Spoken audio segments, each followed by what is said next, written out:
going on, guys? Welcome back to Nacho Wrestling, and welcome to the inaugural episode of Let's Talk About This Match, a new series where I take a look at one specific match in wrestling history and break down why it's important to the wrestling business. And in today's inaugural episode, we are taking a look at Kenny Omega versus Kazuchika Okada from New Japan Pro Wrestling for the G1 Climax Finals, B Block Finals to be specific, in 2017. But before we get to that match, as always, be sure to like, comment, subscribe, hit the bell to stay up to date on all things Nacho Wrestling, and if this is your first time watching a Nacho Wrestling video, why don't you consider hitting that subscribe button and sharing this video with your friends. The first thing I want to talk about is why this match sticks with me personally.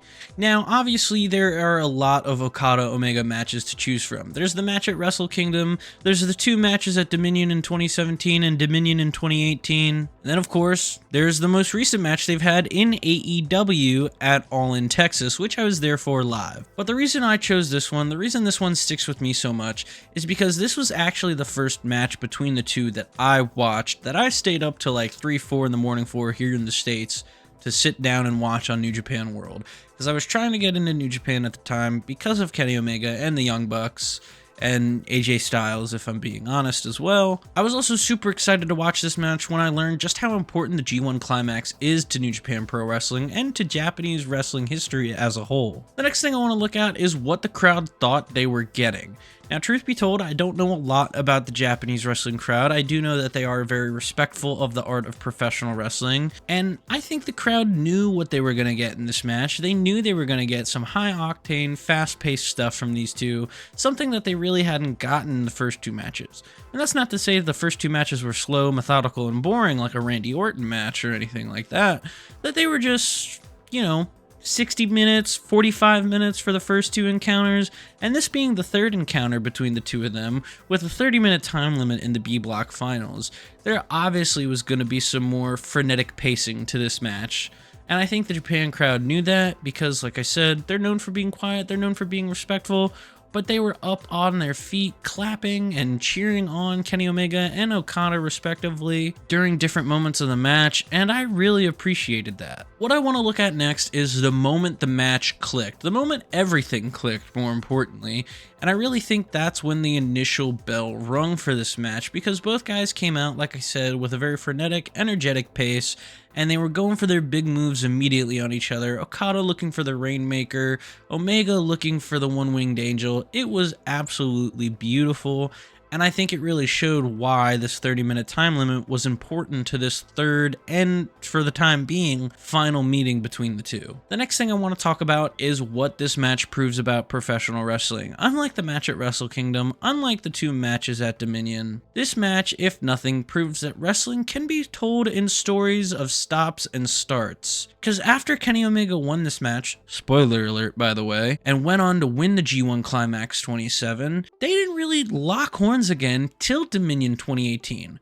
Sure, there were brief moments during tag matches or during big faction wars between Chaos and Bullet Club where they teased the idea of these two meeting again, but they did not meet again till Dominion in 2018, which I really appreciated. Lastly, and most importantly, why does this match still matter today? To me, this match still matters because, as some people hail it as the least good Okada-Omega match, I tend to disagree. The fast, energetic pace shows how much there was left to mine from this story for both guys. Also, if you think this is the least good match, I really do have to bring up the AEW All In Texas match, which was wrestled in a completely different style than any of the other 4 previous matches before it. A very slow, methodical pace between the two of them, and yes, Kenny Omega had just come back from battling diverticulitis and everything like that, so you know what, I get it, but at the same time, I was expecting so much more from the 5th installment,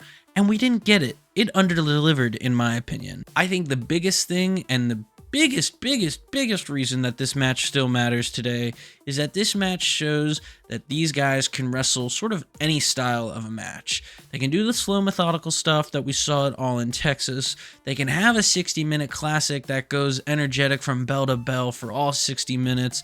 They can do a 2 out of 3 falls match. They can do a simple 45-minute New Japan classic, but they can also do something that is sub 30 minutes that is still enjoyable, just as enjoyable as their 60-minute classic from Wrestle Kingdom. Well, there we have it. We've talked about the match. We've talked about a brief history of the entire feud between both guys, but more importantly, we've talked about why this specific match from the G1 Climax B Block Finals is good.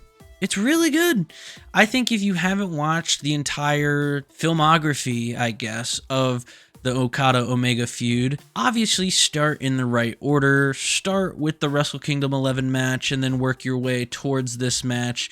But I think even in a bottle, you could watch this match. You could see that there's a history, that there's a story between these two in this third installment, and it's not necessarily something that you need to watch the first two matches for. Whereas I think their final and fourth match that they have in New Japan, the 2 out of 3 falls in Dominion, really requires you to watch all 3 of these matches beforehand, which I know sounds like a bit of an oxymoron, but you know what, just trust me on this one.